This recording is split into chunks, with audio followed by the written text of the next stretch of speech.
On est à dire qu'il faut que ce soit une belle noce, que tout le monde soit là, et puis qu'on s'en rappelle. Et si on se fait, on sera grâce à toi, Yannick.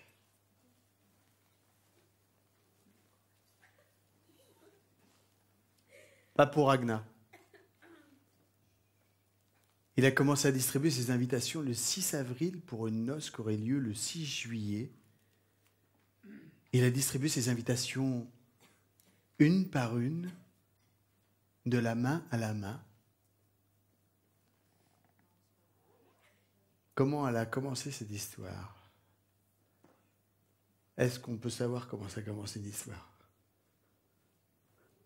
Si je vais vous donner un début, c'est dans le désert. Je suis en train de finir d'écrire un spectacle sur la mort. On marche avec un groupe. Et devant nous, il y a un Chinois qui fait du stop. Il a un pantalon 3/4 à la Tintin, un appareil photo sur le ventre. Et il dit dans un mauvais anglais « I want to see a miracle ».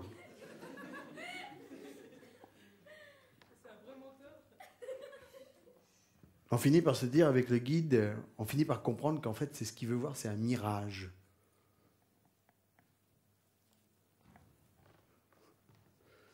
Si je veux vous donner un début, un mois de novembre, il fait froid. Matin, il y a du givre sur les pare-brises. Je monte dans la voiture, je m'en vais dans le Berry.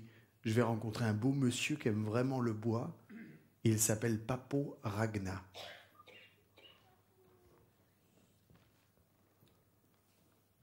Ah non, c'est pas ça.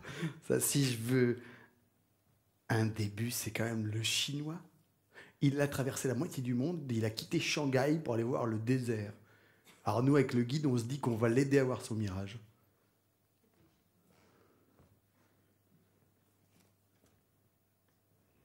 Papo Ragnar, assis dans sa maison.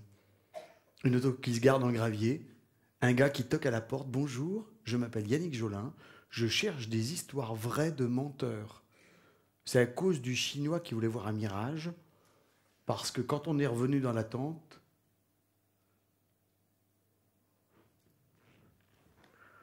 en fait, c'est comme ça que ça a commencé. C'est dans la tente. Parce que, avec le guide, on a emmené le Chinois au sud des dunes de Merzouga.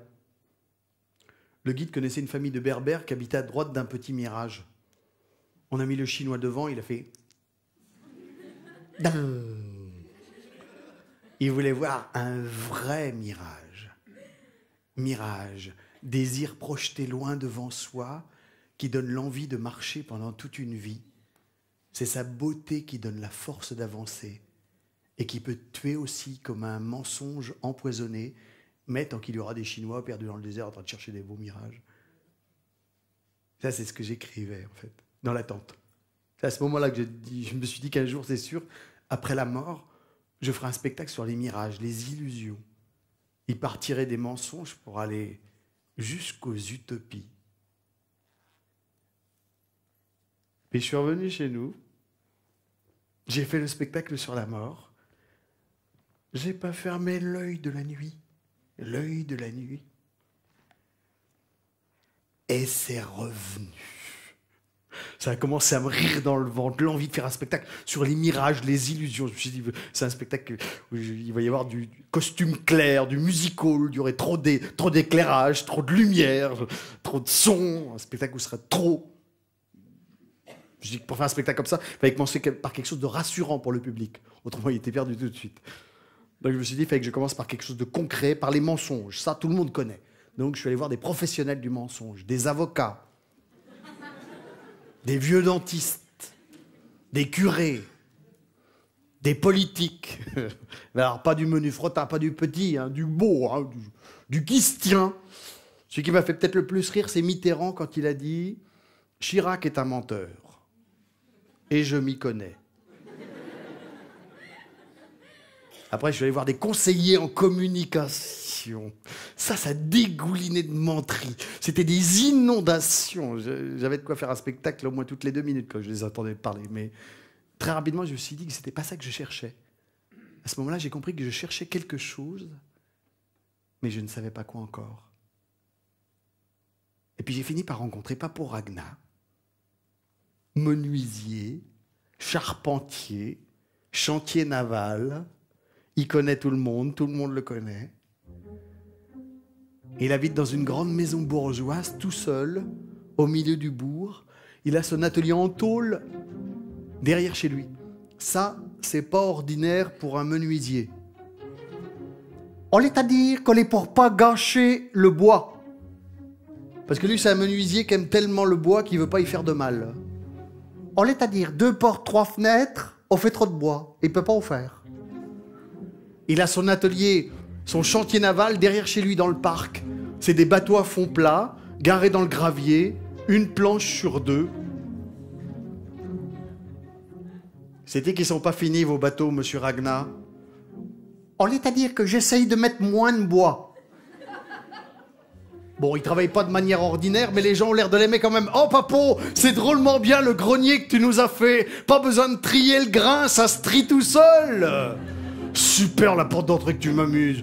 Quand je suis assis dans le salon maintenant, pas besoin de me lever pour savoir qui c'est qui est de l'autre côté.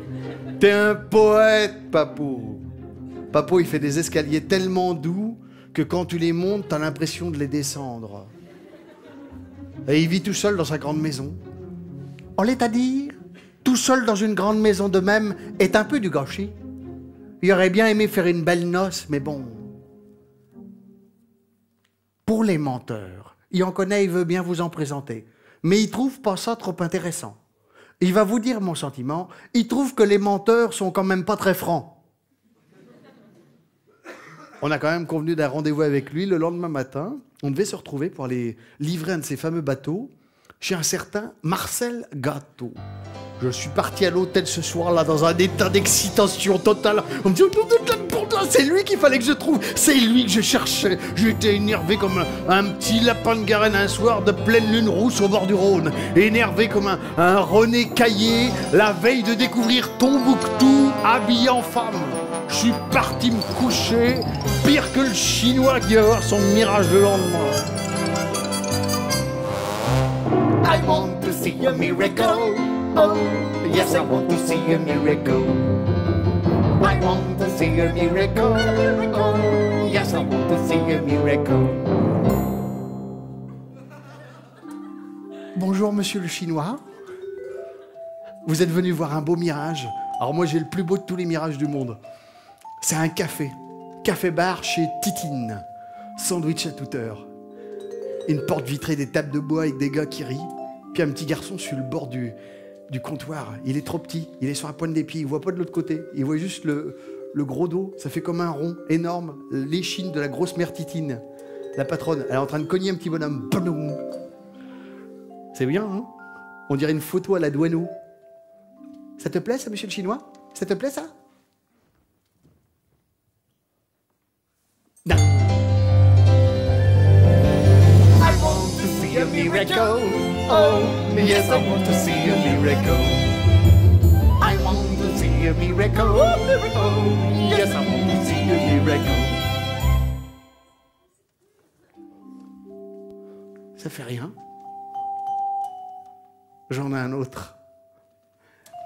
C'est un bateau à fond plat, une planche sur 2, et il traverse le désert en excès de vitesse.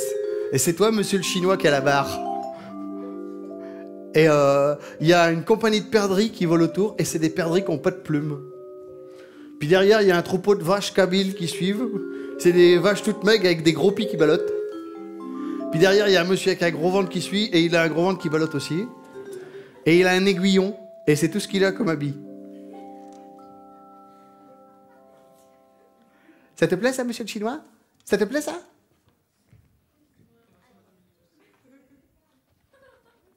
Qui dit le Chinois en voyant le bateau? I want to see a miracle. Oh, yes, I want to see a miracle. I want to see a miracle. Oh, yes, I want to see a miracle.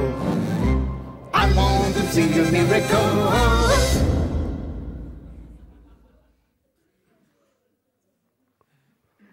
On est à dire que Marcel Gâteau, il est tellement menteur, il mangerait une souris, la queue lui sortirait par la goule, il dirait encore qu'on n'est pas vrai. Faudra pas oublier de lui demander son voyage à Paris avec sa femme Louisette. Le lendemain matin, on s'est retrouvés comme convenu, je sais pas pour Agna. On est parti vers le Marais pour livrer son bateau, chez ce fameux Marcel Gâteau. Ça, c'est son vrai nom, Marcel Gâteau. La musique, la musique. Monsieur Jolin, ma femme Louisette, mon gars Thomas, ça c'est fin comme une belette, ça. Ça étudie la philosophie, ça rentre là-dedans, ça étudie à l'autre jour, ça c'est fin, ça.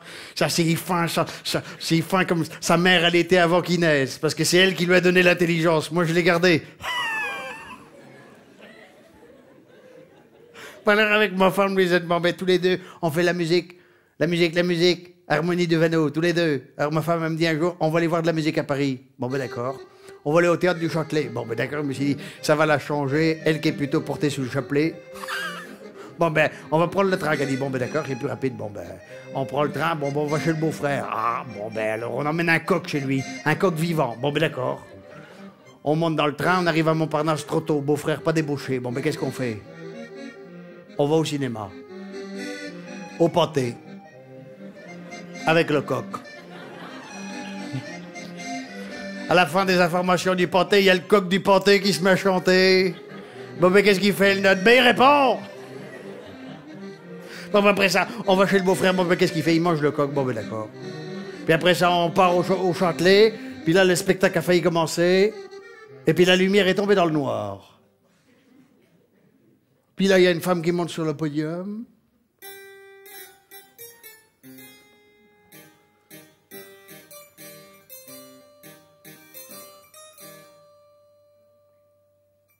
Mesdames et messieurs, en raison d'un malaise de notre chef d'orchestre, le programme musical de ce soir ne pourra avoir lieu à moins que nous ne trouvions un chef de remplacement.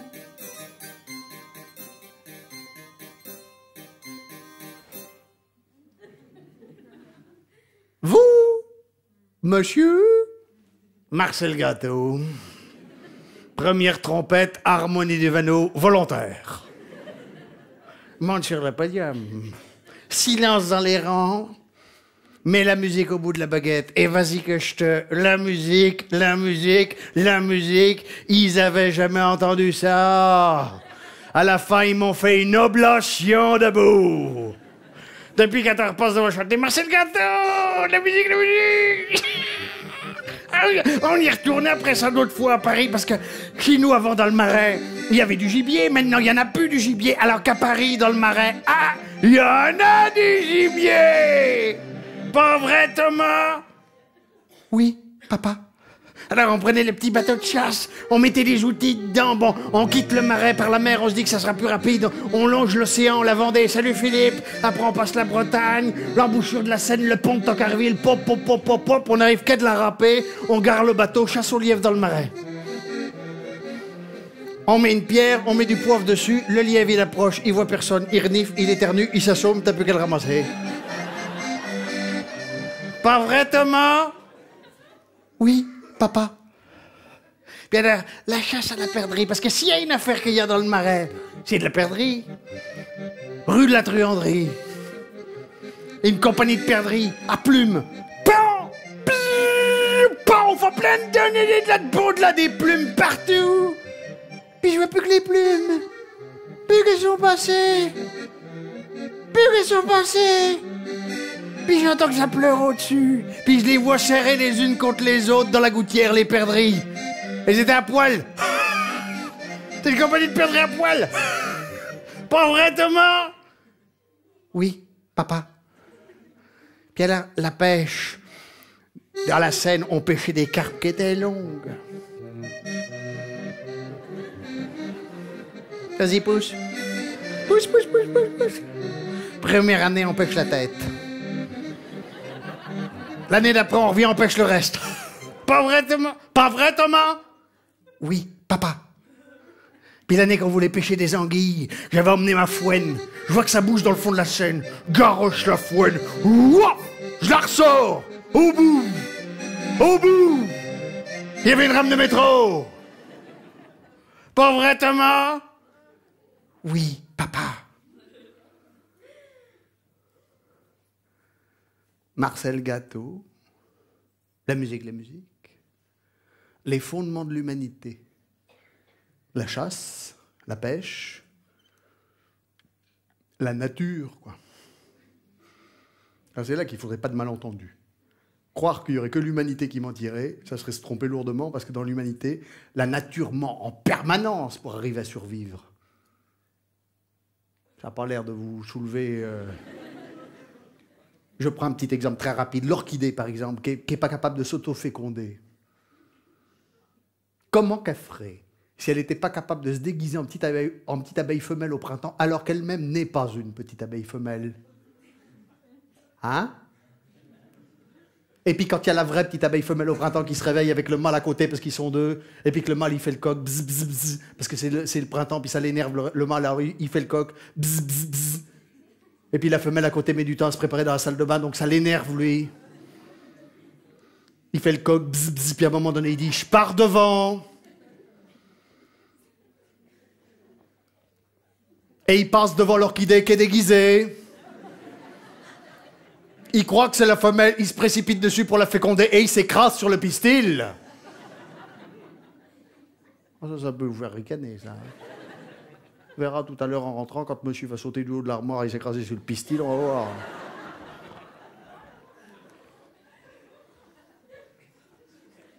Et les grands singes?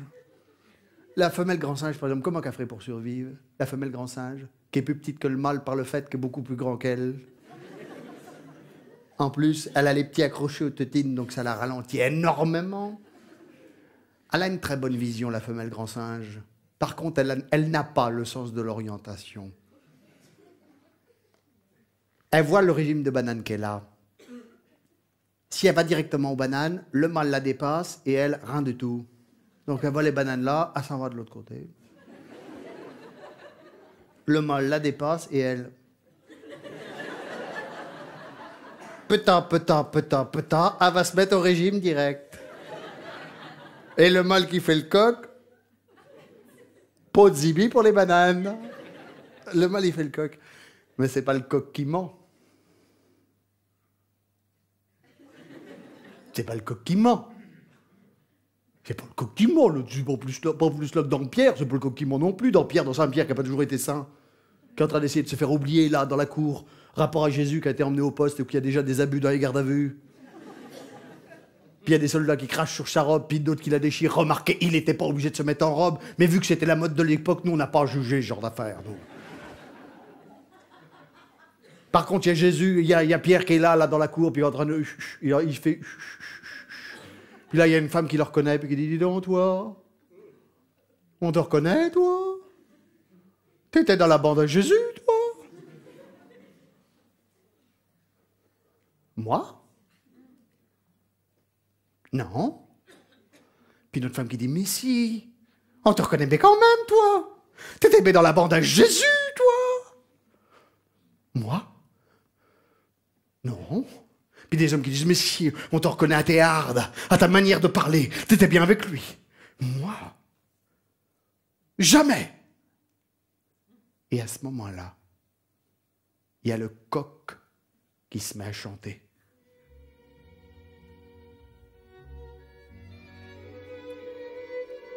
Et il y a Pierre qui se rappelle les paroles de Jésus avant de partir.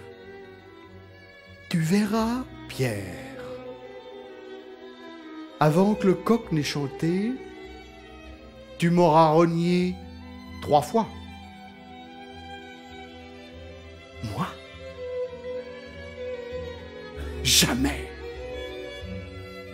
Et il s'en va dans la venelle, en pleurant amèrement. Et puis demain, Seigneur, tu veux bien qu'il pleure?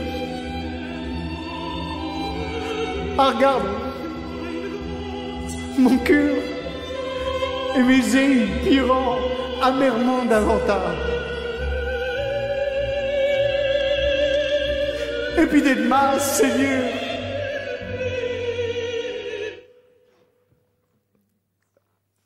on l'est à dire. Monsieur Jolin que vous êtes quand même pas facile à suivre.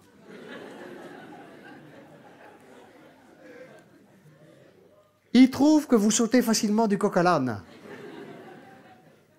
Il commence à comprendre que vous cherchez des mensonges pas ordinaires. Si c'est comme ça, allez vous faire cirer les chaussures. Allez vous faire cirer les chaussures.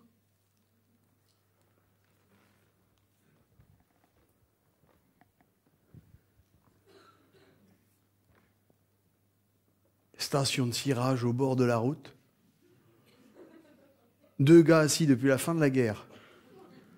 Vaguement réfugiés, en tout cas oubliés de tous. Assis depuis tellement longtemps qu'on a l'impression qu'ils sont enfoncés dans le sol, en vertu du principe qui dit « qui n'avance pas s'enfonce ». Aime pas l'agitation.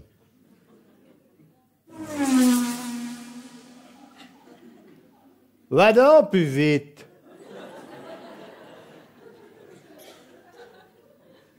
Je serai en Bérandeur en même temps que toi au 14 juillet.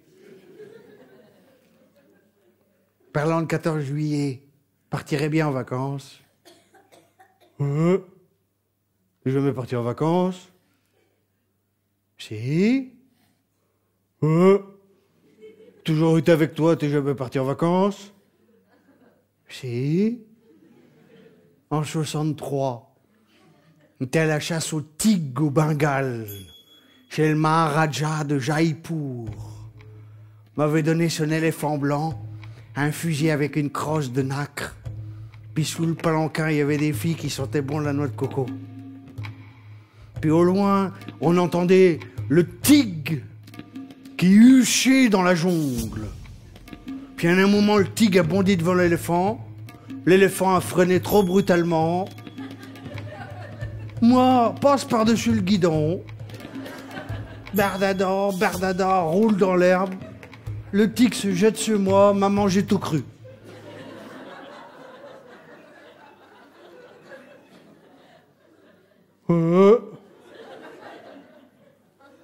C'est même pas vrai. Si. Même pas vrai, t'as pas mangé tout cru, t'es encore en vie. Parce que t'appelles ça une vie, toi? Va donc, peu vite. Je serai en Bérandeur en même temps que toi au 15 août. Allô? Oui, c'est moi. Non, tu me déranges pas, je suis en train de faire une collecte d'histoire pour le nouveau spectacle. Attends, qui ça? Bono, tu veux pas dire l'amiral? Et pourquoi tu m'as pas appelé avant? Et il est mort quand, Bono?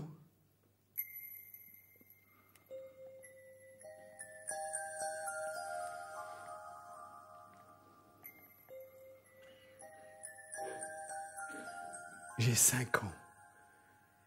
Café-bar chez Titine, sandwich à toute heure. Les tables de bois, les gars qui rient. Le petit garçon sur la pointe des pieds. Avec sa menotte. Sa petite menotte dans la grosse pocre de son père. De mon père. Et j'arrive pas à voir de l'autre côté du bar. Je vois juste l'échine, le dos de la grosse mère Titine. Ça fait comme un énorme rond blanc. Elle est énormissime. Elle est en train de cogner sur le petit père Lucien, qui est sous-bombardé comme tous les soirs. Puis il est tellement petit, lui. Elle l'a levé à 1 mètre du sol et puis elle cogne. Spoutounk, spoutounk. Et là, il y a Bono l'amiral qui se lève. Le silence se fait et il dit « Lucien, ne frappe pas une femme, tu te mettrais dans ton tort. » J'ai passé des heures avec mon père à écouter des histoires de Bono au bistrot. Quand il se levait puis qu'il commençait à raconter. Parce que lui était parti. Il avait traversé le monde. Il avait fait les voyages qu'ici personne n'avait imaginé de faire. Lui, c'était l'explorateur du pays. Il était revenu. Depuis, il racontait. Il connaissait les odeurs de tous les océans. Les couleurs de toutes les terres. Et il racontait ça comme personne. Nous étions à la chasse à l'ours dans les Pyrénées. Soudain, j'entends hucher en italien je vois un prélat genre cardinal dans les bras d'un ours poilu. Je boxe l'ours, qui s'en va en gémissant. Le prélat me tombe dans les bras, me dit qu'il s'appelle Alphonse XIII, que c'est un genre de pape, et il m'invite à Milan dans sa cathédrale. Et là, pendant l'office, il se retourne vers moi et me dit « Oh, Bono, si tu n'avais pas été là, à ma place, ça aurait été un ours des Pyrénées. »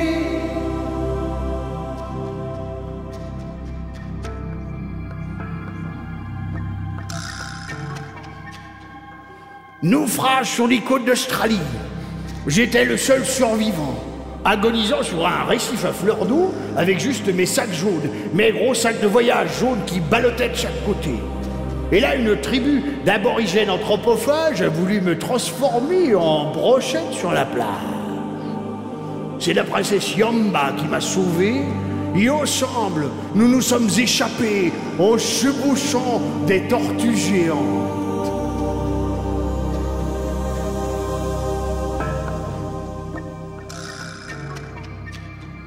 40e rugissant, des vagues de 30 mètres de haut. Et là, le capitaine qui pleurait en suédois. Bono n'est jamais perdu. Bono a dit, taratata, la mer fait des bosses. Capitaine, nous allons filer l'huile. Et nous avons garroché les bidons d'huile par-dessus le bastingage. L'huile brisant les molécules, le bateau sur la mer d'huile s'avançait. Au milieu des montagnes d'eau, on aurait dit Moïse traversant la mer Rouge.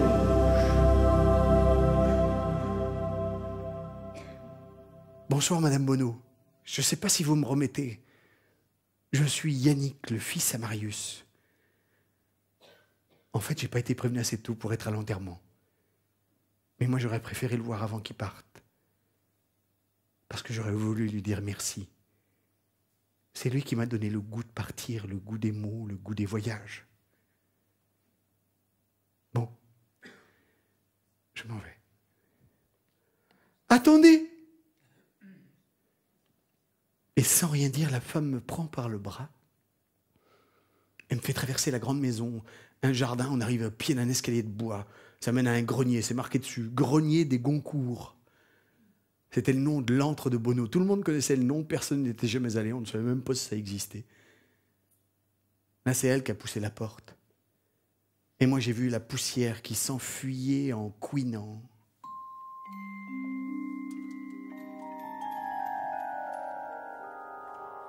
Les sacs jaunes, les fameux sacs d'Australie,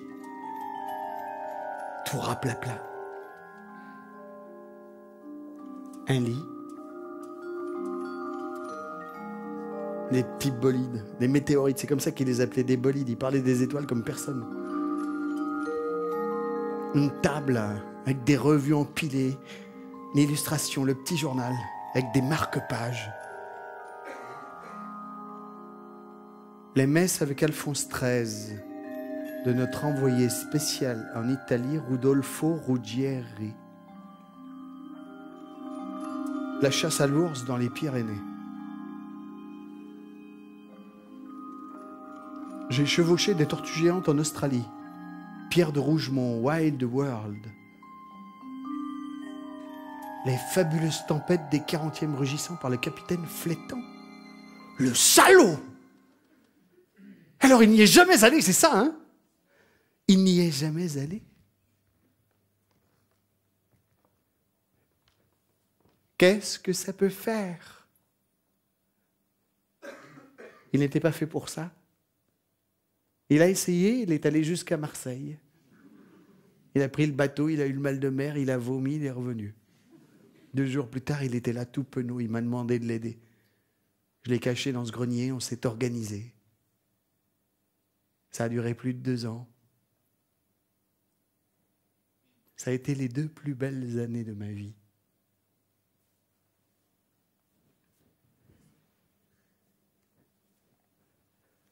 Tenez, prenez ces sacs. Prenez-les. Non, merci beaucoup, j'en veux pas de vos sacs. Merci. qu'est-ce que ça peut faire? Hein? C'est pas important, c'est vrai, de se faire balader, de profiter de la naïveté, de la pureté, pour manipuler.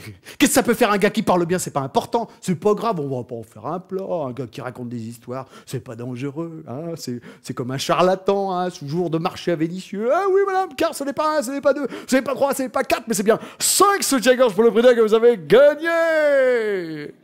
Qu'est-ce que ça peut faire? Un gars qui parle bien. Mignonne, allons voir si la rose qui ce matin avait éclose. Allez, viens avec moi, petite fille. Je t'emmène voir les fleurs.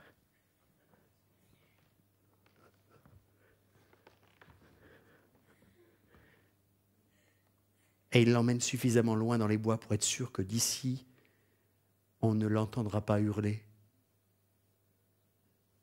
Qu'est-ce que ça peut faire, un gars qui parle bien?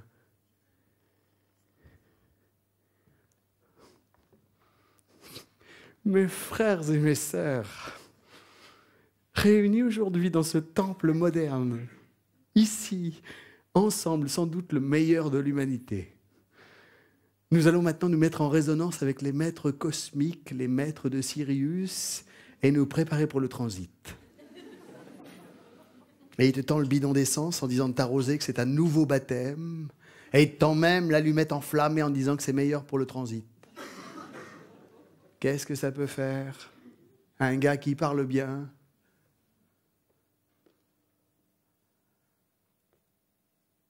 Nos plaines sont de bonnes plaines. Nos gars sont de bons gars. Nos images sont de bonnes images. Nos valeurs sont de très bonnes valeurs. Elles sont du côté du bien. Notre Dieu est un excellent Dieu. Il est du côté du bien. Nos armes sont de très bonnes armes. Elles détruiront le mal. Notre avenir est un très bon avenir. Qu'est-ce que ça peut faire, un gars qui parle bien? Et moi, je fulminais. Parti à grandes enjambées vers la tombe de Bono pour lui dire ces 4 vérités. Comme si ça pouvait changer quelque chose maintenant qu'il était mort. Et je suis tombé devant sa tombe. Et c'est son épitaphe qui m'a sauté à la face. C'était lui qui l'avait fait graver avant de mourir. Une épitaphe pour le restant de sa mort. Et c'était une phrase de Blaise Cendrars. Une simple réponse à un reproche sur un des nombreux mensonges de Blaise Cendrars. Qu'est-ce que ça peut faire si je n'ai pas pris le transsibérien puisque je te l'ai fait prendre? Le salaud.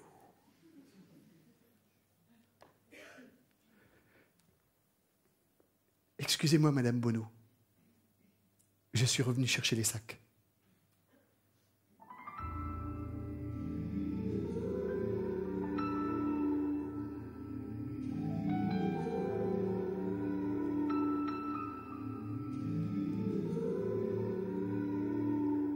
J'ai une vision. Je vois une mer. Et sur cette mer, je vois 3 sortes de bateaux. Les premiers qui restent immobiles, accrochés à la terre ferme, incapables de bouger. Les seconds, partis tellement loin en mer qu'eux ne pourront plus jamais revenir au port, jamais.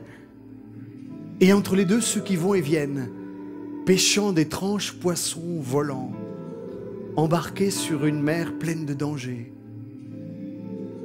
L'océan du mentir. Imaginez! Et au port, je vois toutes les barques enchaînées, toutes les barques de nos vies, toutes celles qui auraient pu partir et qui ne l'ont jamais fait. Et je vois marqué sur les murs, les bateaux sont bien à l'abri au port, mais ils ne sont pas faits pour y rester. Et je vois les carcasses posées sur les bouts des marées basses, avec des bulles de méthane qui montent des profondeurs, explosent à la surface, comme des colères, des désamours, pour ce qu'on n'a pas osé être, pour ce qu'on n'a pas osé. Et à l'ouest, carrément à l'ouest, tous ceux qui se sont perdus en mer à la dérive, non pas sur un navire, ils sont sur un arbre gigantesque qui flotte sur la mer. Il a des racines profondes, des branches touchant presque la lune. Et ils sont des centaines à courir sur le tronc et aussi sur les branches, avec le corps d'un côté et l'esprit de l'autre. Et ils se croisent parfois, d'autres fois ils se voient. Un bateau, des bateaux, la nef des fous. Un bateau, des bateaux, un rêve sans gouvernail qui erre et qui déraille. Un bateau, des bateaux, la nef des fous. Un bateau, des bateaux, un rêve sans gouvernail qui erre et qui déraille. C'est un arbre immense qui n'a qu'un œil, et c'est la lune.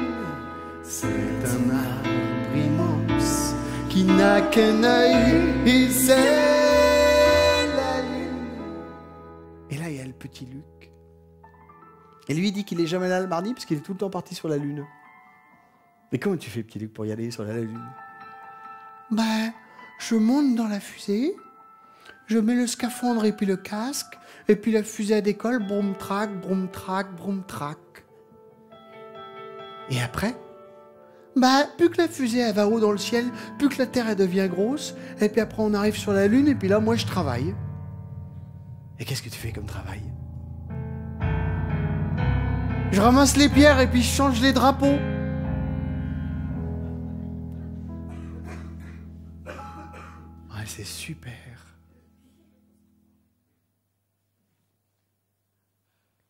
Un bateau, des bateaux, la nef des fous. Un bateau, des bateaux, un rêve sans gouvernail qui erre et qui déraille. C'est un arbre immense qui n'a qu'un œil, et c'est la lune. C'est un arbre immense qui n'a qu'un œil, et c'est la lune. Un bateau, des bateaux, la nef des fous. Un bateau, des bateaux, un rêve sans gouvernail qui erre et qui déraille. C'est un arbre immense qui n'a qu'un œil, et c'est la lune. C'est un arbre immense qui n'a qu'un œil, et c'est la lune. C'est un arbre immense qui n'a qu'un œil, et c'est la lune.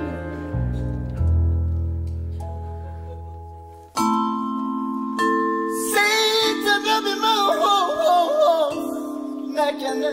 la lune, la lune, la lune, la lune. La lune, c'est un arbre immense qui n'a qu'un œil, et c'est là.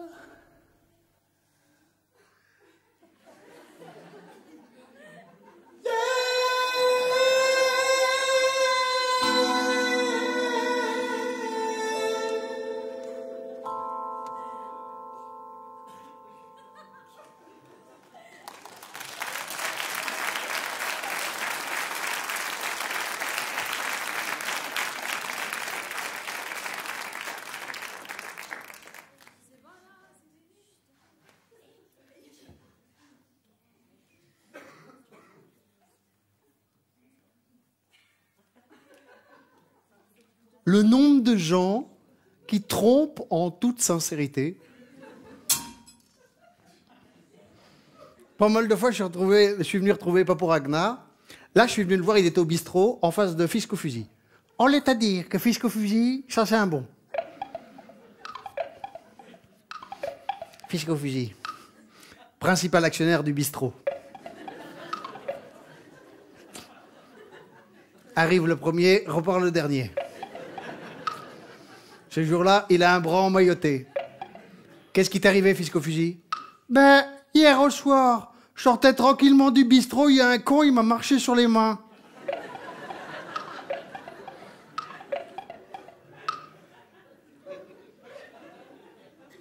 Tous les matins, il arrive, il commande tous les matins 2 verres.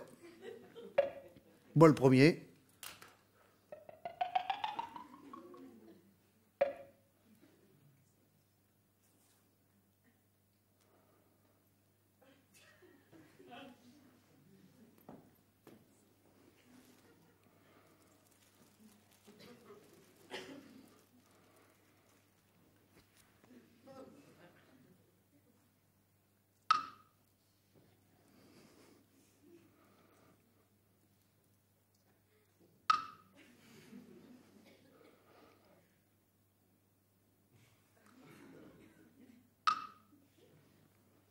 Il vient pas.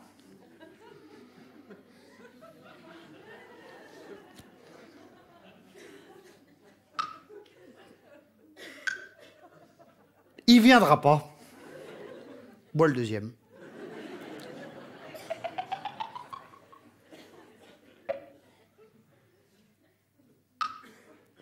On l'est à dire, monsieur Yannick, qu'est-ce que vous avez trouvé comme histoire depuis la dernière fois qu'on s'est vu? Alors ça, monsieur Papou, je pensais même pas qu'il pouvait y avoir une telle variété sur un thème comme les menteries. Il y a des choses fantastiques, je reçois des palettes d'histoires magnifiques, je reçois des très belles choses sur les mirages aussi. J'ai mon copain Claude Gudin, il m'a envoyé une lettre ce matin superbe sur les Fata Morgana. Alors les Fata Morgana, c'est le nom des mirages sur les côtes adriatiques au temps des Romains. Et les Fata Morgana, ça a donné les Fées Morganes. Et les Fées Morganes, elles ont suivi les légions romaines, et elles ont envahi les contes celtes et les contes bretons où il n'y avait pas de fées avant. D'ailleurs, c'est pour ça que les fées sont restées au nord de l'Europe, au sud, il n'y a plus que les fadas. En fait, c'est comme si les personnages de légende étaient descendus des mirages pour marcher aux côtés des humains pour ne jamais disparaître. C'est beau ça, monsieur Papou. On l'est à dire qu'il n'y a pas que des fées quand même. Parce qu'un matin dans le journal, il y avait marqué... Bon, ma mémé disait toujours « On est vrai » parce qu'on est dans le journal. Bon, il y a 3 jours, il y avait les maçonnes de la Braconne, des femmes construisent la Charente de demain. C'était des femmes en Charente qui avaient lancé une entreprise de construction, brassaient de la colle, conduisaient des engins, toujours bien maquillés, bien habillés, ça émoustillait les journalistes, leur faut pas grand-chose. Puis un matin, il y a marqué « Les maçonnes de la Braconne, les femmes de la construction bâtissaient une maison close ». C'était bien des travaux publics, mais ce n'était pas les mêmes. On est à dire que la vérité n'est pas une science exacte. Ah ça, on ne peut pas lutter, ça, monsieur Papou. Il y a aussi de vrais mensonges magnifiques dans certaines histoires. Par exemple, dans Tristan et Iseult, c'est magnifique. Il y a Tristan qui aime Iseult. Sauf qu'il n'a pas le droit d'y toucher, parce qu'Iseult est destiné à son oncle, le roi Marc. Et à l'époque des rois, il y a de l'honneur. On ne fait pas n'importe quoi. Sauf qu'à un moment donné, Tristan et Iseult, ils sont mangés par la passion. Que faire avec ça? À un moment donné, ça les achale tellement qu'ils sont obligés de s'enfuir tous les deux pour vivre leur passion avec le roi Marc qui court derrière pour l'honneur. Puis il finit par les retrouver et ils sont en train de dormir dans une clairière. Et heureusement, Tristan, il a mis son épée entre Iseult et lui. Et à l'époque, quand un chevalier met son épée entre la dame et lui, ça veut dire total respect. Ce qui fait que quand le roi Marc il voit ça, il dit « Oh, il n'y a pas de mal ». Et il repart chez lui, attendre la mariée dans la cuisine, comme si de rien n'était. Puis ça se passerait très bien. Elle revient comme prévu 2 ou 3 jours plus tard. Sauf qu'autour de lui, autour du roi Marc, il y a des barons. Et les barons, ils font les coqs. C'est toujours le problème autour des rois. Toujours des barons qui font les coqs, même les petits rois, même des rois municipaux. Oui, roi. Es-tu sûr qu'elle n'a pas fauté? Il faudrait lui faire passer l'épreuve des braises. Vous connaissez ça? Oula. Faut saisir une barre de fer rougie à blanc, marcher 9 pas, et au bout de 9 pas, on lâche, et si on n'a rien fait de mal, oh, y a rien.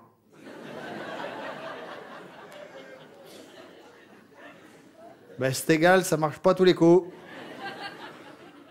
Et bon, elle, c'est une femme d'honneur. Donc elle accepte de passer l'épreuve. Le roi Marc, il invite les barons du canton. Ils arrivent, ils se mettent dans les gradins. Puis elle, Iseult, elle est de l'autre côté d'une petite rivière. Pour venir prêter serment, il y a un gué à traverser. Puis elle a une longue robe et elle ne veut pas se mouiller la robe.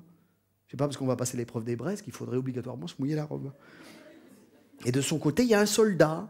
Et un peu plus loin, il y a un gueux, avec un burnou qui lui cache le visage. Et le soldat, il dit au gueux, « Toi, le gueux, fais traverser la reine !» Alors le gueux prend la reine dans ses bras. Et il la tient comme jamais personne l'a tenue. Parce qu'il l'aime comme jamais personne l'a aimée. Parce que sous le burnou, et il y a quelqu'un qui le sait, qui le sent, il y a Tristan. Il lui fait traverser la rivière. Et au dernier pas, trébuche. Et pour ne pas tomber, il la serre très fort dans ses bras, très très fort dans ses bras. Et puis il la pose à terre, et elle va prêter serment. Je jure devant Dieu que je n'ai jamais été serré par d'autres bras que ceux du roi Marc et ceux de ce gueux qui m'a fait traverser la rivière.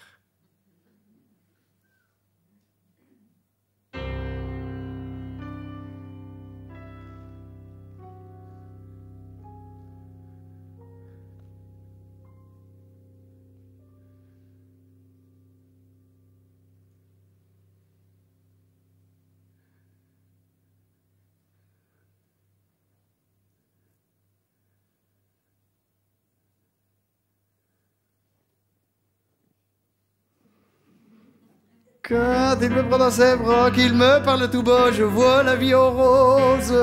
Quand il me prend dans ses bras, qu'il me parle tout bas, je vois la vie en rose. En fait, c'est à cause de l'annonce matrimoniale dans Le Chasseur français qu'avec Papo Ragnan, on est allé voir Gilbert Hermier. En fait, on est allé voir plutôt sa mère, parce que c'est elle qui avait fait passer l'annonce. Vu qu'elle était fatiguée de voir son fils, vieux gars, pendant qu'elle travaillait la vigne à long de jour, lui, en bout de vigne, il faisait du karaoké portable, avec toujours la même chanson. Quand il me prend dans ses bras, qu'il me parle tout bas, je vois la vie en rose. Quand il me prend dans ses bras, qu'il me parle tout bas, je vois la vie en rose. Et cette femme a profité d'une promotion où il y avait 10 annonces plus une gratuite surlignée de gras. C'est une femme d'une honnêteté absolue qui a fait passer une annonce tout à fait honnête, par le fait. C'était Gilbert Hermier, 33 rue des Coucous, Bretignolles, 35 ans, vieux gars, conditions modestes, pas trop courageux, aime la musique, bon fond. Au bout de 10 semaines, rien. Elle a profité de la 11e semaine gratuite pour modifier légèrement les termes de la proposition. Cette femme qui n'avait jamais menti a marqué ou a fait marquer Gilbert de Saint-Hermier, comte de Bretignolles, 33 rue des Coucous, cherche femme d'âge mûr pour relation durable, voire plus si affinité. 2 jours plus tard, une vieille décapotable, genre coupée décati, avec à l'intérieur une simili-comtesse pareille.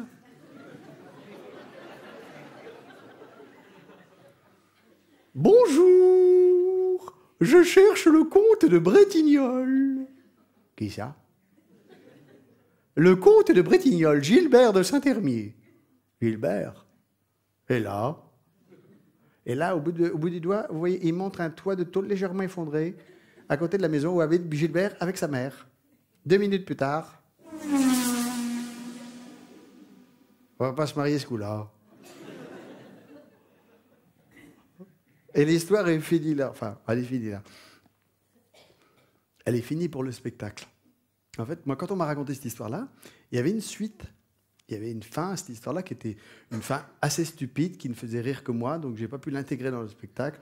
En plus de ça, c'était une fin qui n'avait pas de rapport avec le thème du spectacle, donc je n'ai pas pu intégrer. Parce que comme ils n'ont pas pu avoir la simili-comtesse, en fait, ils ont acheté une mini-comtesse. Vous savez, les petites voitures sans permis, qu'on appelle aussi des suppositoires à autobus. Hein, c'est pour les gars qui n'ont jamais eu le permis ou qui ne l'ont plus depuis longtemps à cause de délits divers. Et donc, dès qu'ils ont eu la mini-comtesse, ils sont allés chez un voisin qui vendait des petits gorées. Il se trouve que le voisin, il avait aussi une fille qu'il n'arrivait pas à marier parce qu'elle n'avait pas toutes les options. Et il dit « Oh, ben, je vous vois mes petits gorées, mais je vous laisse ma fille sur le marché. »« Oh, ben d'accord, mais il faudra faire 2 tours. » Et donc, c'est Gilbert qui revient charger la future promise dans la mini-comtesse qui n'avait pas l'habitude de la surcharge pondérale. Et voilà l'auto qui commence à verser dans les virages. Berdada, berdada, berdada. Au-dessus de la vigne à Merly-Coquet, qui était en contrebas, en train de droguer sa vigne tranquillement. Et là, je laisse Merly-Coquet raconter la fin. Berdada, berdada, berdada. Il droguait ma vigne tranquillement, me tombe dessus avec son auto, me casse le bras, l'œil qui pendait, sort de l'auto, puis il me dit « Oh, vous souffrez, Merly-Coquet ?»« Non, sulfate. »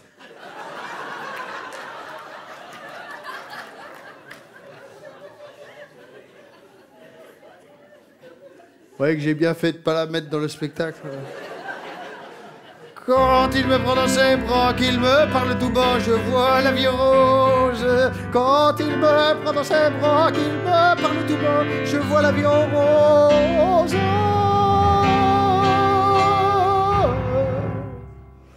Une autre histoire de femme.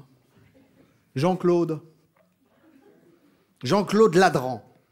Il a fait une soucoupe volante en contreplaqué. Il a mis du cuivre à l'intérieur pour échapper à l'attraction terrestre. Il a mis des plantes vertes pour fabriquer de l'oxygène. Et par la force de la pensée, il va décoller et s'envoler dans l'espace. C'est qui a menti? Eh bien, c'est la mère qui n'a jamais voulu dire à son fils que c'était un enfant illégitime. Elle lui a toujours dit qu'elle avait été engrossée de force par un martien qui s'appelait Ladritan. Ben, qu'est-ce qu'il fait, lui? Ben, il cherche son père.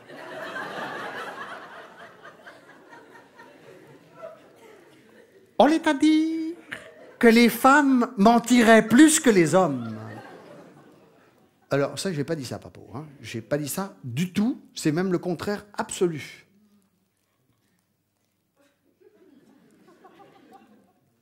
Sauf dans certaines pathologies où les femmes sont surreprésentées. Comme par exemple dans ce qu'on appelle les mythomanes de bureau. Ça, c'est très, très intéressant, ça. C'est genre une collègue de travail, on travaille avec elle depuis 13-14 ans, puis elle est menue, chenue, transparente, à force de ne pas exister. Puis un jour, on apprend qu'elle a eu une sœur jumelle qui est morte à l'âge de 6 ans, qu'elle a eu un premier mari avec un enfant qui sont morts tous les deux dans le télescopage d'un paquebot avec un TGV, qu'elle a eu un deuxième mari assassiné par une grue en rut au Québec en plein mois d'avril, qu'elle a eu 6 cancers du dessous des aisselles et qu'elle a une descente d'organes tous les 24 décembre. Alors ça, Papo, c'est des gens qui s'aiment pas. Alors comme ils s'aiment pas, ils se réfugient dans un tout petit monde qui se fabrique. Puis ils tournent en rond dans ce petit monde qu'ils fabriquent. Puis à force de tourner en rond, ça finit par les échauffer, quoi. Puis à force d'échauffer, ils commencent à avoir des visions. Ça pourrait s'appeler ce qu'on appelle des mystiques de l'intérieur. On lui a dit qu'on serait un peu comme les lièvres à Marcel Gâteau. Ils tombent dans le puits, puis au fond du puits, ils se mettent à courir. Puis en courant, les lièvres, ils prennent de la vitesse. Puis en prenant de la vitesse, ça les expulse.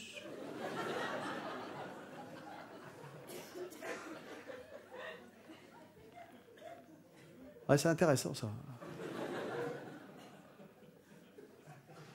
Et là, Papo, on va revenir aux fondamentaux. En fait, la définition des mensonges, en fait, ce qu'on dit souvent, c'est que les mensonges sont des pansements sur des plaies de la vie qui sont trop difficiles à supporter. Et c'est peut-être là où les hommes et les femmes sont différents, parce que les hommes, ils mettent les pansements à l'extérieur, puis les hommes, ils font les coques. Ça se voit davantage. Alors que les femmes, elles mettent les pansements à l'intérieur. C'est plus discret, en général. Regarde, Papo, cette femme magnifique là-bas. Celle qui boite. Elle a un pied beau. Mais elle ne le dit plus. Tant qu'elle disait ce qu'elle avait vraiment, oh, ma pauvre femme. Quel courage. Vivre avec un handicap comme vous le faites, quel courage.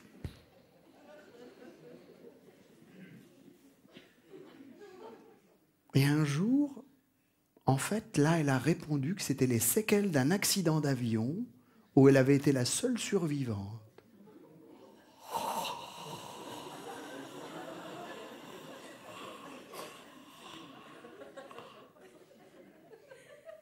Depuis, elle est magnifique. On est à dire qu'il y aurait des mensonges qui aideraient à mieux supporter la vie. Et après, avec Papo, on a parlé de tous les mensonges qui aidaient à mieux supporter la mort. À toutes les histoires que les humains racontent depuis le début des temps pour se garder la gourmandise de vivre.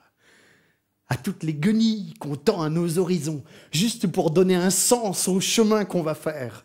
À toutes les cathédrales, à tous les temples qu'on bâtit à l'intérieur de soi et à l'extérieur juste pour la beauté du monde. À toutes les croyances, à tous les militantismes, à toutes les religions. Mais j'ai dit à Papa, on va pas parler de religion dans le spectacle parce que ça, c'est un sujet miné, ça c'est comme les pastèques, ça, c'est miné comme sujet. Donc on ne parle pas de ça parce que si on commence à parler des mensonges assassins des religions...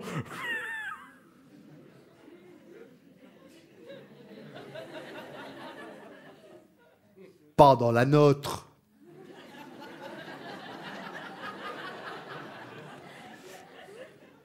Et puis, non, les religions ont aussi donné des beaux mensonges, avec des beaux moines. François Rabelais, c'était pas un beau moine? François Rabelais, avec son abbaye de Thélème et sa devise « Fais ce que voudras ». Si c'est pas une confiance inouïe dans l'homme. Une abbaye sans mur, ni devant, ni derrière, parce qu'il disait « Partout, mur il y a de l'envie et de la conspiration ». On l'est à dire que qu'est-ce que serait un beau mensonge? Papo, un beau mensonge serait un mensonge qui aimerait les humains, qui aimerait les autres, qui tenterait d'allonger l'horizon des gens, qui donnerait envie de faire des affaires ensemble, Papo. On fait plus rien ensemble. Des utopies. C'est pas un gros mot, Papo. Utopie. Ça veut dire une île parfaite, qui donne envie et qui n'existe nulle part. Et c'est sans doute tant mieux. J'ai rencontré Marie-Madeleine dans une réunion de commerce équitable. Marie-Madeleine est une bonne sœur laïque. Elle connaît le calendrier tiers-mondiste par cœur. Marie-Madeleine, le 16 avril, massacre des Indiens du Brésil, 12 mai, journée internationale de lutte contre le syndrome de la fatigue chronique. 2 mars, journée mondiale des migrants.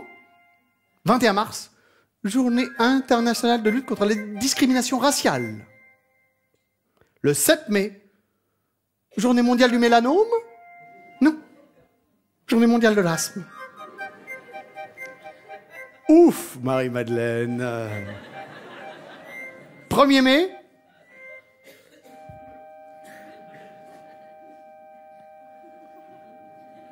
J'ai un trou. Je le sais. La journée des travailleurs. Je le savais. Parce qu'en plus...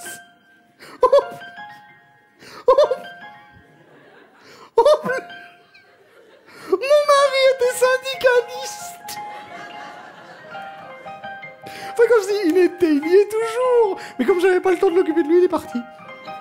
À l'époque, j'en faisais déjà beaucoup de trop. Là, aujourd'hui, c'est pire encore. Là, je suis proche du burn-out. On a fait 6 journées mondiales en 2 jours.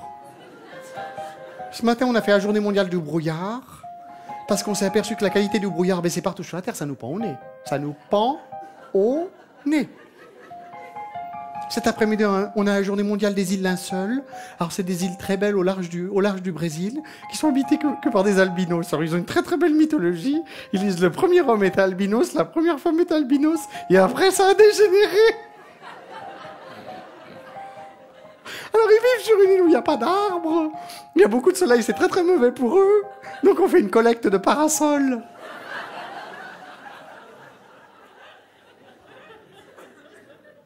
Et le cercle historique du blanc, ça ne serait pas le moment d'en parler maintenant? Puisqu'on est dans la créativité de la croyance. Hein, et ce sont toujours les croyances des autres qui nous font rire. Les rituels des autres qui nous font rire. Hein? Bon, il y a toujours un peu de créativité, puis ça ne date pas d'aujourd'hui. On va prendre un peu de recul. Le recul nous aide, n'est-ce pas, à voir mieux. Hein? Allez, on se replie dans les années 20, au cœur de la vieille Europe, dans le Bas-Berry. Là, il y avait 2 bourgades qui se disputaient la spiritualité la plus élevée, le blanc et la châtre. À la châtre, un dénommé François Thomas avait créé le club des adorateurs de l'oignon. Philosophie simple, l'homme, comme l'oignon, peut échapper à la mort. Il lui suffit pour cela de se châtrer. Ainsi, quand on enlève la tige de l'oignon tous les hivers, il devient éternel.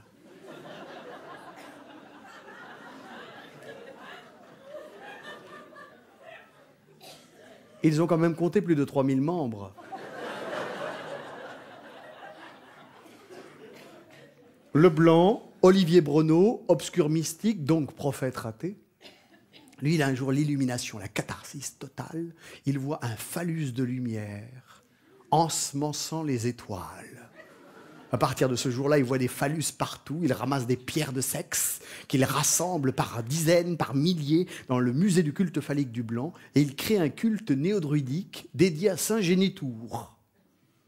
Et il tombe dans l'oubli. Et en l'an 2000, avec un succès absolument imprévisible, le cercle historique du Blanc relance la pratique. Récréation en forme de démonstration. Le Blanc, la châtre, le cercle historique du Blanc. C'est clair ?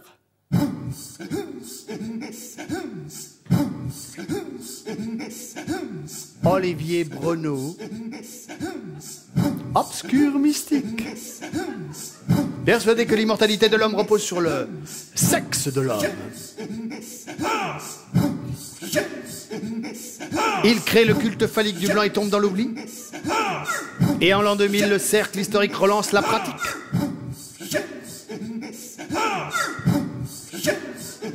Et depuis tous les dimanches matins, ils se retrouvent entre hommes, alternative à la chasse. Et là, au milieu des bois du Blanc, au milieu des menhirs et des pierres de sexe, ils traquent l'homme ancestral, châtré par les druidesses du féminisme contemporain. Et ils dansent des danses tribales sur un beat ancestral. Je vais vous raconter l'histoire de l'homme qui aimait les beats. C'est une histoire très riche qui tiendrait pas sur un post-it. D'un homme assez caustique en voyant son membre en orbite. Sa dévotion pour le phallus n'avait pas de limite. Il avait chez lui une collection pour le moins inédite, que tout le monde avait fait l'habitude de nommer les 100 000 bits. 100 000 bits pour raconter l'histoire de l'homme qui aimait les beats. 100 000 bits pour raconter l'histoire de l'homme qui aimait les beats.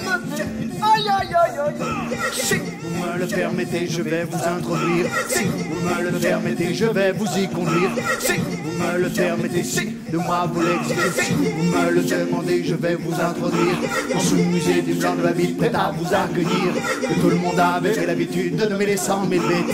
Remettre au firmament le dieu Phallus, c'est le dieu Pan. Il a collectionné, ramassé toutes les pierres phalliques, répertorié, classé, amassé toutes les stalactites. Il a collectionné, ramassé toutes les pierres phalliques, répertorié, classé, amassé toutes les stalactites. N'allez pas croire que c'était pour la nique. N'allez pas croire que c'était pour la nique. Hélas, l'heure est venue, il faut que l'on t'immole. Tête sur un phallus, emblème de l'idole. Incantation d'Olivier Brenaud. 100 000 billets pour raconter l'histoire de l'homme qui aimait les vagabonds. 100 000 billets pour raconter l'histoire de l'homme qui aimait les vagabonds. Aïe aïe aïe aïe aïe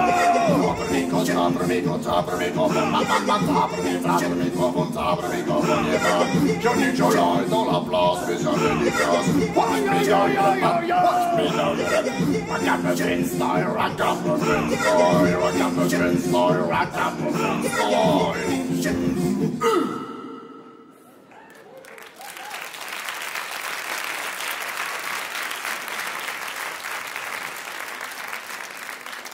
On l'est à dire, quand il y a eu un drame avec le petit Thomas, le fils à Marcel Gâteau, la musique. Oui, papa. Il est mort d'une crise de vérité aiguë. C'était un bel enterrement. Avec tous ses camarades du lycée, l'harmonie du Vanneau, sa mère Louisette. Une crise de vérité aiguë.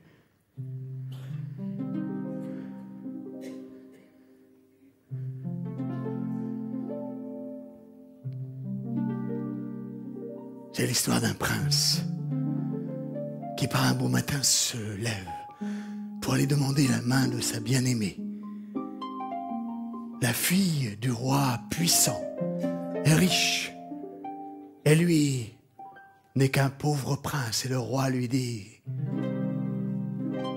You're such a poor prince, I can't give you my precious daughter.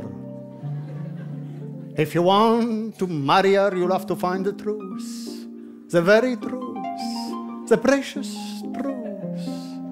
So go all over the world and bring it to me.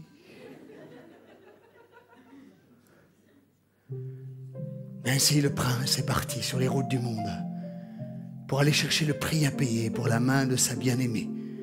Il devait ramener la vérité, la précieuse et rare vérité. Et il a marché pendant des années, avalant le temps et ses cheveux grisonnants. J'ai compté les petits pas déposés sur les chemins du monde.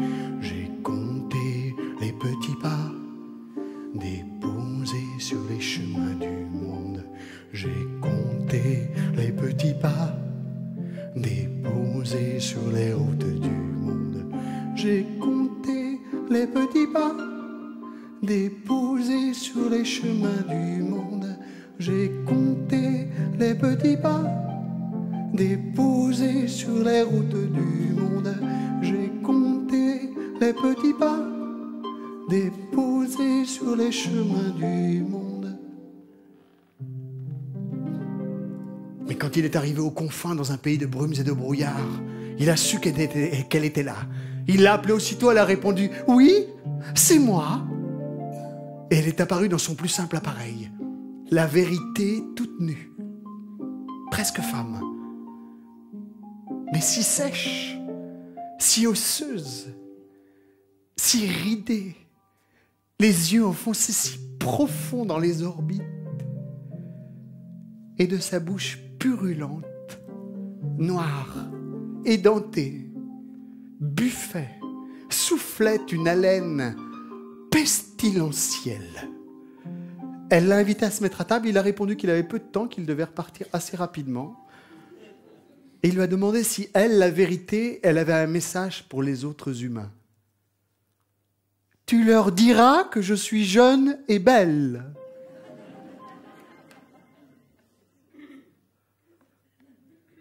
Papo m'a dit que ça s'était passé dans la salle polyvalente. Celle qui sert à tout Pierre, hein. C'était un jour d'inauguration. Il y avait la télévision, alors forcément, il y avait toutes les huiles qui surnageaient. Tout le monde était là, des commerçants aux enseignants, Harmonie Duvanneau, Thomas, forcément.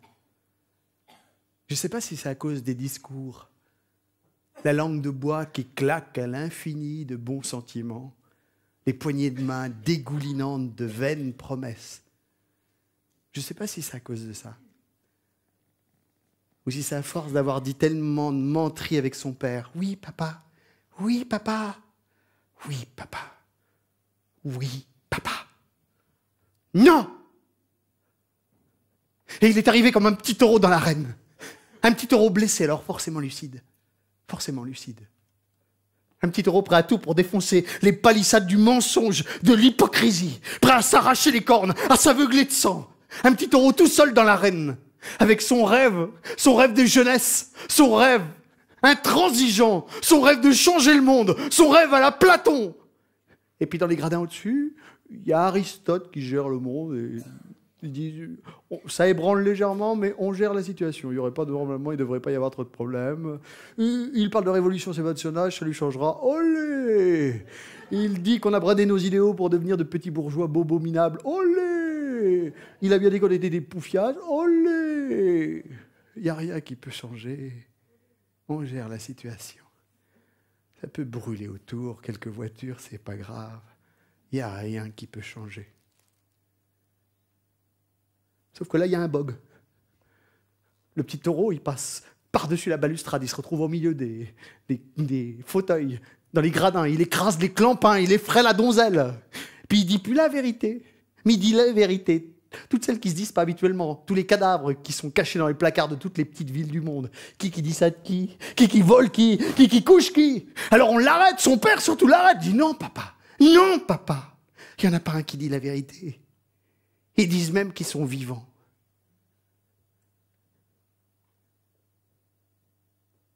Mais ils sont déjà morts. Si au moins ils disaient ce qu'ils avaient sur le cœur. Toi, la boulangère, tu pourrais changer de devanture. Tu pourrais marquer « Vous n'êtes pas les bienvenus et derrière mon sourire, je vous emmerde ». Non, Georges, t'es pas le père de ton fils, tu lui dis pas pour le protéger. T'es protégé, mais ça va te péter à la face, puis lui aussi. Non, monsieur Ricochon, t'es pas un beau notable. Tout le monde le sait que derrière tes belles allures de notable, t'as fait des horreurs pendant la guerre d'Algérie. Non! Non! Et ça s'enfuit autour de lui, comme si personne n'avait envie d'entendre pour ne pas être complice. Parce que la vérité, de loin, tout le monde est d'accord. Mais de près, on voit bien qu'elle pue. C'est comme les déchets, on est tous d'accord pour s'en débarrasser, mais pas dans mon jardin. Et une corrida, ça finit toujours par une mise à mort. On appelle ce moment-là l'heure de vérité.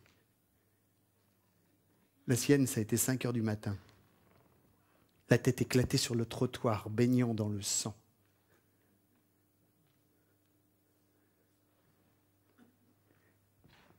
On est à dire qu'il faut qu'on soit une belle noce, que tout le monde soit là puis qu'on s'en rappelle.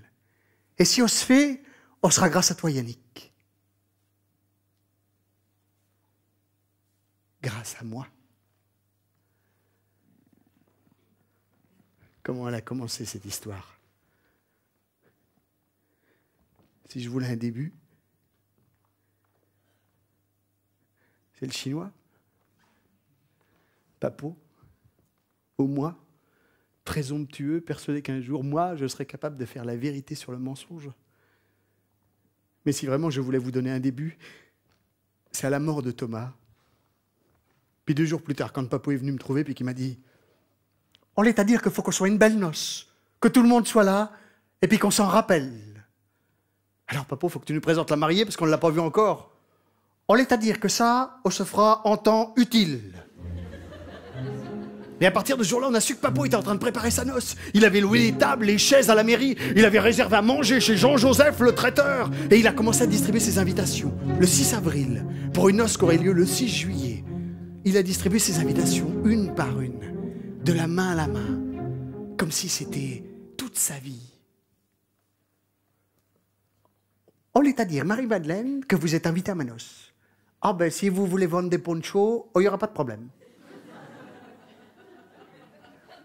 Monsieur Merly-Coquet, on est à dire que vous êtes invité à ma noce. Ah ben, du raisin, ça fait toujours plaisir, mais au mois de juillet, il sera peut-être pas trop mûr. On l'est à dire, monsieur Ricochon, que vous êtes invité à ma noce et qu'on me fait plaisir. Norbert Ricochon, un notable important, réglait sa vie comme papier-musique. Depuis son retour de la guerre d'Algérie, il avait acheté la moitié du pays. Dur en affaires, tout le monde ici-bas redoutait Norbert. Expropriant ses frères et affamant sa mère, il ne craignait que Dieu, ne semblait pas heureux. Pour la tendresse, il avait fait l'impasse, et dans son cœur, il n'y avait plus de place. Rien de tout ça ne semblait l'émouvoir, rien de tout ça ne semblait l'émouvoir, rien de tout ça ne semblait l'émouvoir, rien de tout ça ne semblait l'émouvoir. La rigueur, la morale, des valeurs strictes, la rigueur. La morale, des valeurs strictes, très strictes, la rigueur. La morale, des valeurs strictes, la rigueur. La morale, des valeurs strictes, très strictes, la valeur. Des valeurs.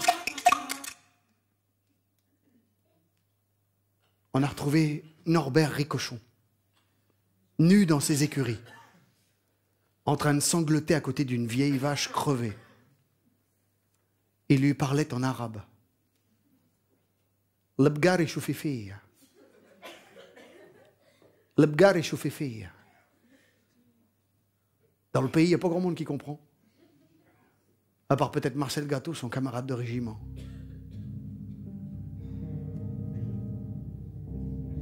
Elle connaissait Ricochon.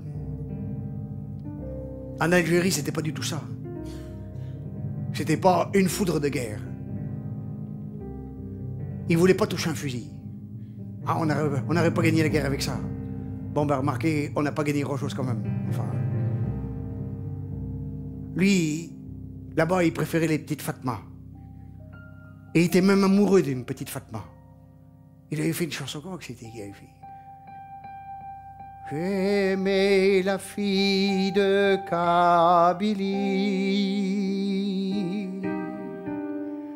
que j'ai rencontrée un lundi. Dès que je l'ai aperçue, j'ai tout de suite aimé son... C'est pas ça les paroles. C'est pas moi qui faisais les paroles. Bon. C'était Ricochon. Lui, bon, ben, c'était un poète. Moi, bon, ben, c'était la musique. Et lui, il allait souvent garder les vaches avec sa petite Fatma. Même qu'une fois, elle lui avait fait un cadeau. Elle lui avait donné un petit veau, il l'avait ramené au régiment.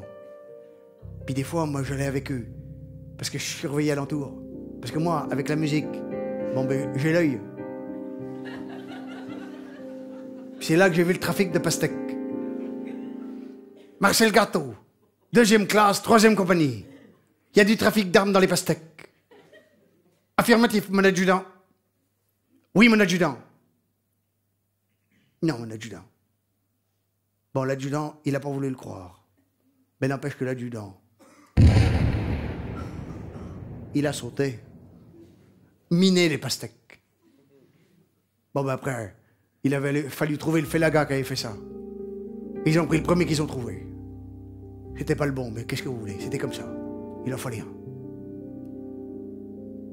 Puis ils ont dit à Ricochon, et toi qui vas y aller? Corvée de bois. Il voulait pas y aller. Il voulait pas toucher un fusil. T'as pas le choix, Ricochon, on connaît tes manigances, c'est toi qui vas y aller. Et il est allé, qu'est-ce que vous voulez? C'était comme ça. Quand il est revenu, il n'a plus jamais parlé.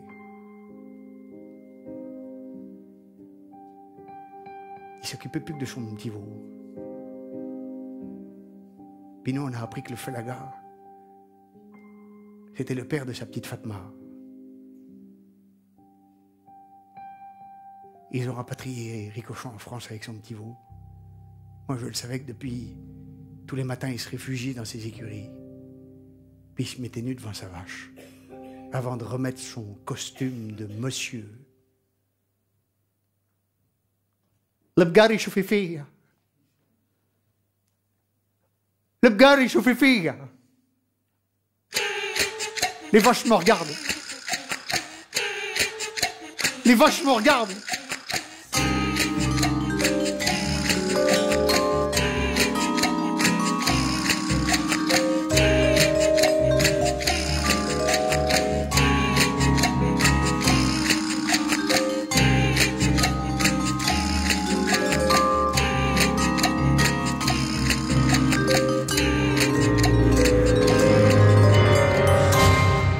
Le 6 juillet, tout le monde a su que ce ne serait pas un jour comme les autres. Il y avait un soleil énorme, avec une brume de chaleur, on aurait dit un voile de mariée. Avec le monde qui se croisait dans les rues, puis sa qui est « Allez, asseoir à la noce !» Et à la brune, tout le monde s'est retrouvé devant les grilles, devant chez Papo. Et là, ça sentait l'été. Il y avait de la robe légère, il y avait de la cravate encore bien mise, des cadeaux plein les mains, puis du monde qui arrivait de partout, ça se connaissait pas. Ça a poussé les grilles, puis ça marchait sur le gravier, puis ça parlait fort. « La mariée! La mariée !» Trempez la soupe, trempez. Et on a vu Papo au coin de la maison, avec son chapeau beau. Sans rien dire, il s'est approché des grandes portes et il les a poussées d'un coup. Et on a tous vu la mariée. C'est la femme à Ragnar qui peut pas mettre ses bas. Forcément parce qu'elle est toute en bois, vu que c'est lui qui l'a faite, qui lui a mise la robe de mariée, qui l'a rendue belle. C'est la femme à Ragnar qui peut pas mettre ses bas. Forcément, parce qu'elle n'a pas de jambes, vu qu'elle est toute en bois. Que c'est lui qui l'a maquillée, qui l'a préparée, qui l'a faite belle. On l'est à dire qu'il y a à manger puis à boire. Puis que maintenant, il faut rentrer. Et qu'après, il faudra danser. Et dans un silence impressionnant, tout le monde est entré, passant au milieu des tables chargées de victuailles. Et le premier à oser briser le silence, ça a été Marcel Gâteau. Il a pris 2 verres, les a remplis, en a tendu un à Papo, puis s'est approché de la mariée, puis il a fait « À la santé des mariés !»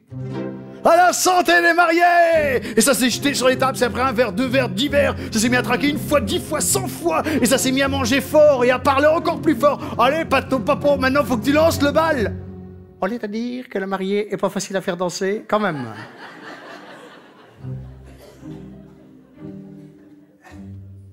Et il s'est approché de la mariée.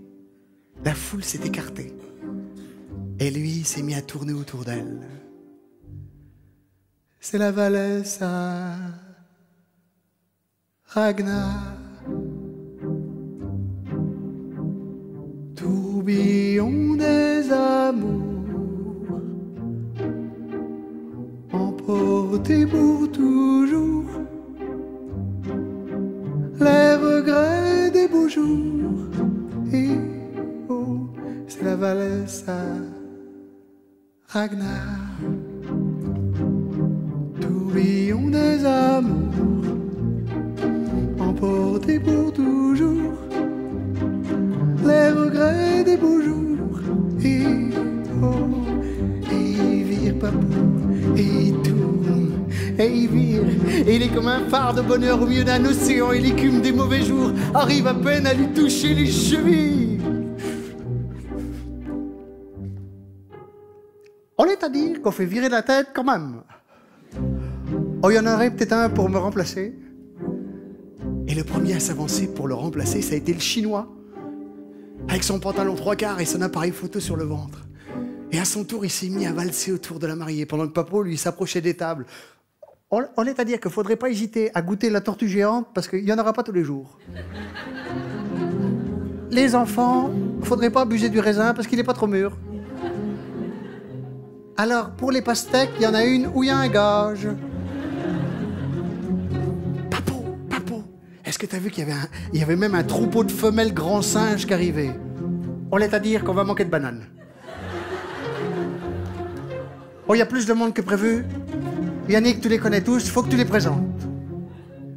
D'accord, Papo. Mais toi d'abord, viens. Viens avec moi.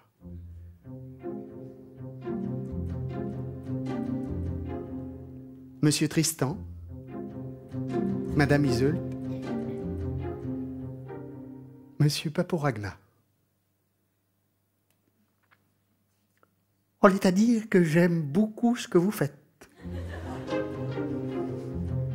Alphonse XIII, juste une petite minute parce que je voudrais vous présenter Olivier Bruno. Vous êtes un peu dans le même secteur d'activité, mais aujourd'hui c'est la fête, pas de religion, pas de politique, on boit un verre et on fait la fête, d'accord? Marie-Madeleine, ce serait grand temps d'arrêter de vendre des ponchos puis de venir danser. Alors, les enfants qui veulent faire un tour d'éléphant, le Maharaja les attend dans le gravier devant la maison. Gilbert, non. Pour le karaoké, il y en a qui trouvent ça lancinant, mais ça va à peu près. Par contre, est-ce que c'est toi qui avais garé ta mini-comtesse dans le gravier devant la maison? Faudra que tu vois ça directement avec l'éléphant. Qu'est-ce qu'il y a, les enfants? Ça sent mauvais devant les cabinets? Oula! C'est la dame qui est là qui pue de la goule? Oulala! Venez avec moi, les enfants. Venez. Je voudrais juste vous dire 2 ou 3 petites affaires. Bon.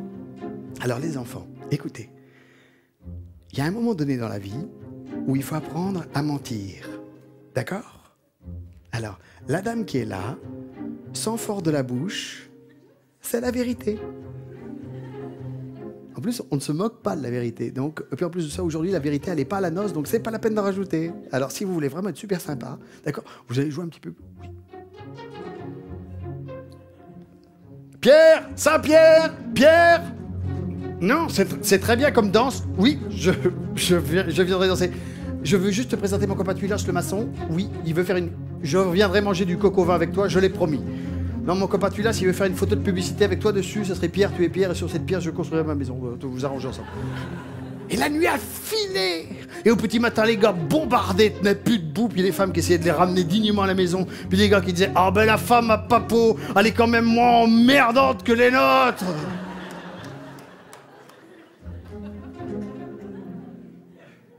On les a dit qu'on peut pas se séparer maintenant.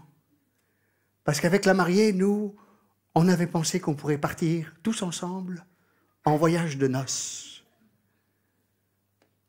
Et tous ensemble, on a découvert au fond du parc, garé dans le gravier, une planche sur 2. Un bateau à fond plat, marqué le Télème. On est à dire qu'on partirait puis qu'on ne serait pas sûr de revenir. Parce qu'on trouverait une île. Et ce serait une île où on aurait envie de faire des affaires ensemble. Puis il y aurait des arbres. Et on gâcherait pas le bois. Puis des baleines. Et on vivrait juste. Il y en a peut-être qui y trouvent à redire. Et il a pris la mariée par la taille. Et seul, sans un mot, il l'a hissée sur le bateau. Il l'a mise à la proue. Et le premier à oser venir les rejoindre, ça a été le Chinois, les yeux écarquillés de bonheur. C'est comme si ça dégrisait tout le monde à la fois. Et là, on s'est mis à des centaines à pousser la soucoupe volante de Jean-Claude sur le pont. Puis quand on a vu l'orchestre du Châtelet qui se mettait à jouer avec Marcel Gâteau qui battait la mesure, là, on a hissé la vérité tout en haut, à la vigie, à cause de l'odeur. Puis on a vu arriver un troupeau de vaches kabyles avec derrière Ricochon. Et il avait un aiguillon. Et c'était tout ce qu'il avait comme habit. On est à dire que les animaux sont les bienvenus. Et quand tout le monde a été rendu sur le pont, moi je suis retourné chercher mes sacs jaunes pour aller les retrouver.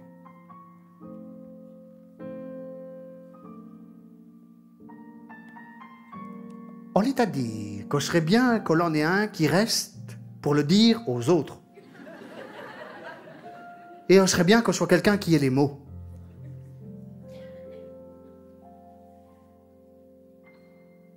D'accord, Papou.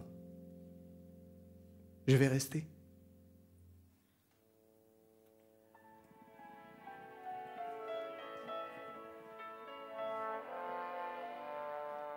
Et le bateau qui bouge dans le gravier.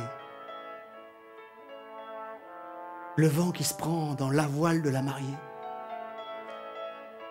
Et l'orchestre qui joue sur le pont.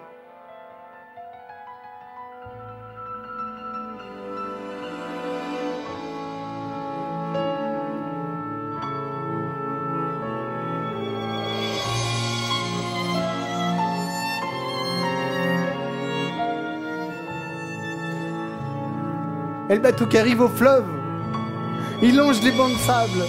Il y a des dauphins partout. Ça sent le large, l'océan.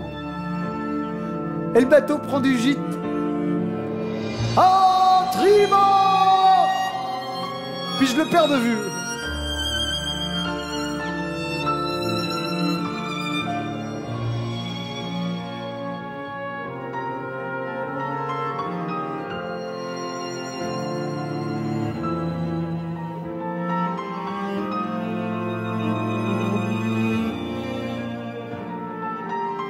Et je le vois dans le désert,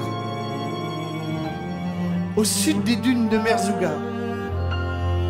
Il passe de l'autre côté du mirage, vers une île qui n'existe nulle part.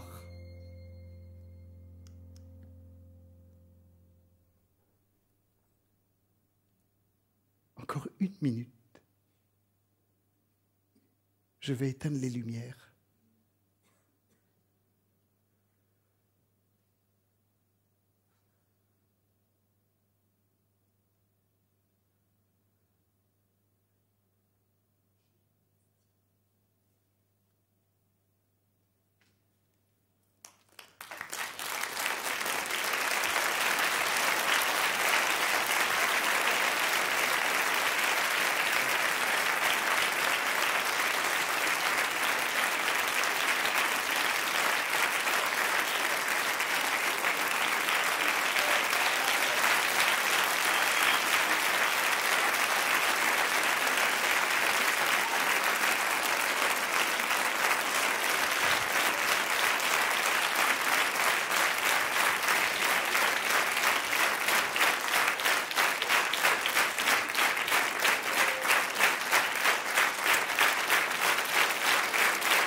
Camille Rocailleux,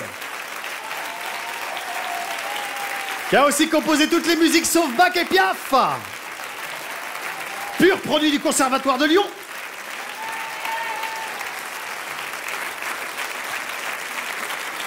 Au son, Fabien Girard. Aux éclairages, Dominique Grignon, qui a fait les éclairages avec François Austerlitz. La mise en scène faite par le terrible Frédéric Faye. Les complices d'écriture, Michel Gélin, Titus, Philippe Rollet et Wajdi Mouawad. Merci pour eux.